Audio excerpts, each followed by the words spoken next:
I'm going to go over the techniques that I teach my patients and their parents for how to use an inhaler with their child. As a pediatric pulmonologist, one of the things that I do is treat children with asthma, and I frequently have to use inhalers with them. And as you can imagine, an inhaler doesn't work really well if you can't get the medication from the inhaler into the lungs of the patient you're trying to treat. Now, with me today, I've got Teddy and little Teddy. So I'm actually going to go over the technique for using an aero chamber, which is a spacer device, with a mask, and I'm going to show you how to size it appropriately in your child. So first thing is, look at the nose and the mouth, because your inhaler with your spacer device has to completely cover it. So here is a spacer device with a small mask, and if I put it over Teddy's nose and mouth, you can see there that it doesn't cover both. So this would not be a good spacer device to use in Teddy. Now another one is a medium-sized one, and again you can see it covers his nose, but it still doesn't cover his mouth. So in this case, this again would not be an appropriate spacer device to use in Teddy.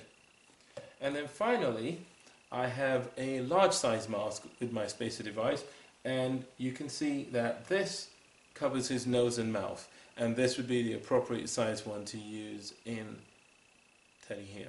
So first thing I'm going to do is take my inhaler, connect it to the spacer device. I'm going to shake it up really well, because I'll make sure all my medications are mixed correctly inside a canister. Then I'm going to put it on his face, over his nose and mouth, and I'm going to puff. Then I'm going to ask him to take 6 breaths. Now, I can either look at the flap here and see if the flap moves 6 times, which would tell me that he's taking those breaths. Or I can look at his chest and see if his chest rises 6 times.